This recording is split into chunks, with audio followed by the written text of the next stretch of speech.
Hello, आज हम पढ़ रहे हैं कि जल में क्या घुलनशील है और क्या नहीं है। शाम को जब घुलन खेलकर घर आया तो उसे पसीना आ रहा था, उसे थकान अनुभव हो रही थी और प्यास लग रही थी। घुलन की माँ ने एक गिलास जल में 1 चम्मच चीनी, 1 चुटकी नमक और थोड़ा सा नींबू का रस मिलाया और उसे यह शिकंजी पिलाई। घुलन ने देखा कि उसकी माँ जल में चीनी और नमक मिला रही थी और थोड़ी देर बाद नमक और चीनी अदृश्य हो गई। आइए यह पता लगाने के लिए एक सरल क्रियाकलाप करें कि जब हम विभिन्न सामग्रियों को जल में मिलाते हैं तो वे कैसे व्यवहार करती हैं। कुछ मात्रा में चीनी, नमक, चौक पाउडर, रेत और बुरादा लकड़ी का चूरा इकट्ठा करें। 5 गिलास लें और उनमें लगभग 2/3 जल भरें। पहले गिलास में 1 चम्मच चीनी, दूसरे में नमक, तीसरे में चौक पाउडर, चौथे में रेत और 5वें गिलास में बुरादा डालें। पूर्व अनुमान लगाएं कि प्रत्येक स्थिति में घोलने का प्रयास करने पर क्या होगा। प्रत्येक गिलास की सामग्री को अच्छी तरह से घोलने के लिए 1 चम्मच का उपयोग करें। कुछ मिनट प्रतीक्षा करें और देखें कि क्या होता है। अपने अवलोकनों को तालिका 6.5 में लिखें। ठीक है, तो ये है हमारी तालिका 6.5। इसमें हम चीनी के बारे में लिखेंगे कि चीनी घुल जाएगी। हाँ, चीनी अदृश्य हो जाएगी, चीनी पूरी तरह से पानी में घुल जाती है। उसके बाद है नमक, नमक भी पूरी तरह से पानी में घुल जाता है। फिर है चौक पाउडर, चौक पाउडर जो है वो पूरी तरह अदृश्य नहीं होता, वो थोड़ा घुल जाता है, लेकिन जो उसके पानी का जो कलर है वो चेंज हो जाता है, वाइट वाइट हो जाता है। रेत है वो नीचे बैठ जाएगा, रेत नहीं घुलेगा। बुरादा है वो भी नहीं घुलेगा। तो इस तरह से हम अन्य चीज़ों को भी पानी में घोलकर ये बता सकते हैं कि कोई भी चीज़ पानी में घुलनशील है या नहीं है। ठीक है, तो जो चीज़ पानी में अच्छी तरह से घुल जाएगी वो पानी में घुलनशील है और जो चीज़ नहीं घुलेगी वो अघुलनशील है। आपने देखा होगा कि कुछ सामग्रियां जल में मिलाने पर पूर्णतः अदृश्य हो जाती हैं। हम कहते हैं कि यह सामग्री जल में घुल जाती है या यह जल में घुलनशील है। कुछ सामग्रियां जल में नहीं घुलती और कुछ देर तक घुलने पर भी अदृश्य नहीं होती हैं। ये सामग्रियां जल में अघुलनशील हैं। जल हमारे शरीर में होने वाली प्रक्रियाओं में एक महत्वपूर्ण भूमिका निभाता है, क्योंकि यह बहुत सी सामग्रियों को घोल सकता है। क्वेश्चन है, क्या आप जो कुछ भी जल में डालते हैं वह अदृश्य हो जाता है? नहीं, बहुत सारी चीज़ें हैं जो जल में डालने पर दिखती हैं, लेकिन चीनी हो गया, नमक हो गया, ऐसी चीज़ें हैं जो जल में घोलने पर अदृश्य हो जाती हैं। यहाँ पर 2 डायग्राम दिखाए गए हैं। एक है जल में घुलनशील यानी बिल्कुल ही अदृश्य हो गया, और दूसरा है जल में अघुलनशील। इसमें है वो दिखाई देगी है मिट्टी का कलर।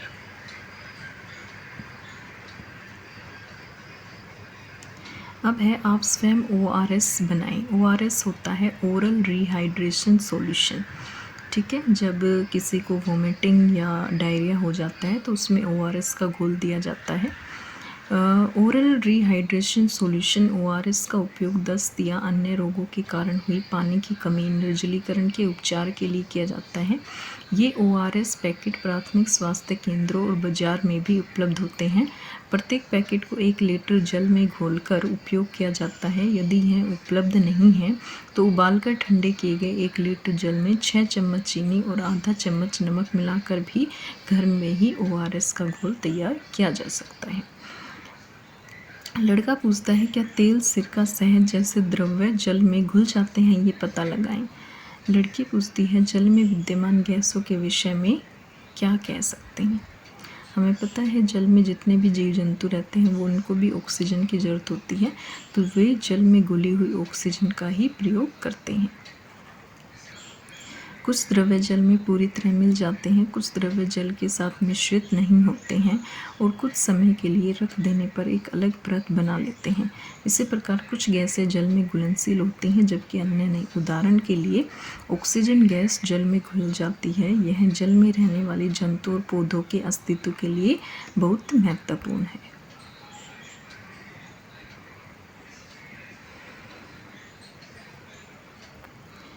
अगली प्रॉपर्टी है कितना भारी या कितना हल्का। ठीक है, आइए माप करें। 3 कागज़ के एक जैसे कप या कटोरे लें। प्रत्येक कप को उपलब्ध सामग्री से आधा भरें।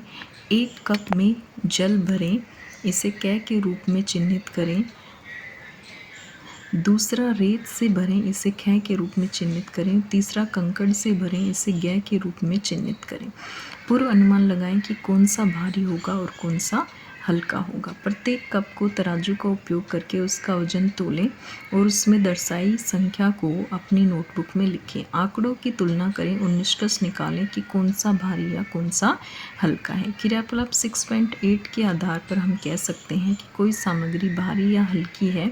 इसका पता द्रव्यमान नामक गुण को माप कर किया जा सकता है जब उनके आयतन समान हों। जो सामग्री भारी होती है उसका द्रव्यमान अधिक होता है और जो हल्की होती है उसका द्रव्यमान कम होता है यदि उनके आयतन समान हो। सामान्य भाषा में द्रव्यमान के लिए भार का प्रयोग किया जाता है क्योंकि यह भार से निर्धारित होता है। आप उच्च कक्षाओं में द्रव्यमान और भार तथा उनके संबंध के विषय में और अधिक सीखेंगे। नेक्स्ट है स्थान और आयतन। अगले दिन शिक्षिका विद्या जी कक्षा में प्रवेश करती हैं। सभी विद्यार्थी खड़े होकर उनका अभिवादन करते हैं। वह अभिवादन स्वीकार करती है और एक विशेष प्रयोजन से कहती है, कृपया अपना बस्ता अपनी सीटों पर रखें और बैठ जाएं। सीटों पर बस्ता रखे होने के कारण विद्यार्थी बैठ नहीं पाते। शिक्षिका विद्या पूछती है, आप बैठ क्यों नहीं रही हैं? विद्यार्थी जवाब देते हैं कि बैठने के लिए स्थान नहीं है क्योंकि बस्ते ने स्थान घेर लिया है। बातचीत जारी रखते हुए वह 2 विद्यार्थियों को कांच के 2 समान गिलास देती है और उन्हें उनकी बोतलों में बचा हुआ जल क्रमशः गिलास में डालने के लिए कहती है। कांच के गिलास में जल डालने पर विद्यार्थी देखते हैं कि एक का गिलास जल से आधा भर जाता है जबकि दूसरे का लगभग पूरा जल से भर जाता है। चित्र में दिखाया गया है आधा भरा हुआ गिलास और पूरा भरा हुआ। दोनों गिलासों में जल का स्तर अलग अलग क्यों है? मैडम विद्या ने विस्तारपूर्वक समझाया कि दोनों गिलासों की क्षमता समान है। प्रत्येक स्थिति में जल का स्तर अलग अलग है जो इंगित करता है कि प्रत्येक गिलास में जल की मात्रा अलग अलग है। पहले गिलास में जल कम स्थान घेरता है जो दर्शाता है कि इस गिलास में जल की मात्रा दूसरे गिलास में भरे हुए जल की तुलना में कम है। जल द्वारा घेरा गया स्थान जल के आयतन को दर्शाता है। मैं जग का पूरा पानी खाली बोतल में क्यों नहीं भर पाई? अब मुझे इसका कारण समझ में आया। अपने दुकानों में अलग अलग आकार के पीने के जल की बोतलें बिकती हुई देखी होंगी। क्या आपने देखा है कि बोतलों पर मात्रा के रूप में 1 लीटर, 500 ml, 200 ml यानी मिलीलीटर इत्यादि लिखा रहता है? यह बोतलों में जल के आयतन को दर्शाता है। पीने के जल और दूध की बोतलों पर 500 ml का लेबल लगा होता है जो आयतन को दर्शाता है। अब आप वस्तुओं के कई गुणों के बारे में जानते हैं, तथापि सभी वस्तुओं में सभी गुण विद्यमान नहीं होते हैं। द्रव्य क्या होता है? द्रव्यमान और आयतन 2 गुण हैं जो सभी सामग्रियों द्वारा प्रदर्शित किए जाते हैं। क्या हम उस वस्तु या सामग्री को एक सामान्य नाम दे सकते हैं जिसमें ये दोनों गुण विद्यमान हो? कोई भी वस्तु जो स्थान घेरती है और द्रव्यमान रखती है उसे द्रव्य कहा जाता है। द्रव्यमान द्रव्य की मात्रा को बताता है और इसे ग्राम और किलोग्राम की इकाइयों से मापा जाता है। द्रव्य द्वारा घेरा गया स्थान उसका आयतन है। आयतन को लीटर और मिलीलीटर की इकाइयों में मापा जाता है।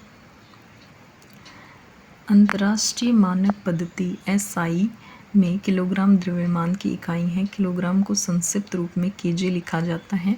वाक्य के अंत को छोड़कर केजी के चिन्ह के बाद के और जी के बीच कोई जगह नहीं है और उसके बाद कोई बिंदु नहीं लगाया जाता। द्रव्यमान लिखते समय हमेशा संख्यात्मक मान और इकाई के बीच में अंतराल छोड़ें। उदाहरण के लिए यदि द्रव्यमान 7 किलोग्राम है तो इसे 7 kg के रूप में लिखा जाएगा, न कि 7 kgs के रूप में। इसी प्रकार लीटर को बड़े L के रूप में और मिलीलीटर को ml के रूप में संक्षिप्त रूप में लिखा जाता है। ml के बीच में कोई अंतराल नहीं होगा। उदाहरण के लिए यदि आपके पास 500 मिलीलीटर जल है तो 500 ml लिखा जाएगा। m छोटे अक्षर लोअर केस में होगा और l बड़े अक्षर यानी अपर केस में होगा। एसआई प्रणाली में घन मीटर को संक्षेप में मीटर क्यूब कहा जाता है। घन मीटर को दर्शाने के लिए संक्षिप्त नामक मूर्धांक सुपरस्क्रिप्ट 3 के साथ लिखा जाता है। उदाहरण के लिए यदि आपके पास 2 घन मीटर आयतन है तो 2 मीटर क्यूब लिखा जाएगा। संख्यात्मक मान और इकाई के बीच हमेशा एक स्थान छोड़े। 1 मीटर क्यूब बराबर है 1000 लीटर के बराबर होता है।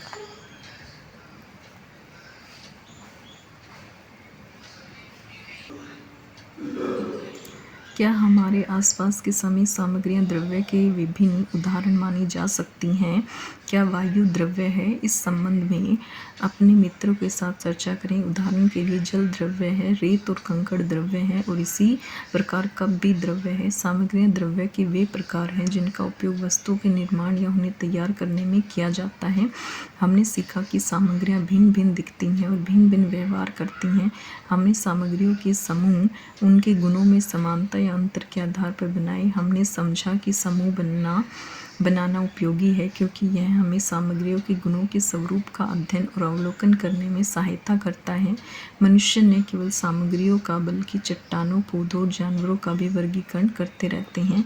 जीवित जगत के वर्गीकरण के बारे में हमने सजीव जगत में विविधता नामक अध्याय में सीखा है। सजीव जगत की भांति निर्जीव जगत का वर्गीकरण भी उनको गुणों के आधार पर किया जाता है। क्या आप सोच सकते हैं कि प्लास्टिक के आविष्कार ने मनुष्य के जीवन में क्या परिवर्तन किया है? क्या यह वरदान है या अभिशाप?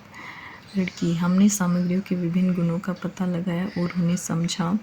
लड़का, हाँ, लेकिन आज हम जो सामग्रियाँ देखते हैं उनमें से अधिकांश तो पहले भी अस्तित्व में रही होंगी। मुझे ये जानने की उत्सुकता है कि उस समय के लोगों ने किस प्रकार वर्गीकृत किया होगा।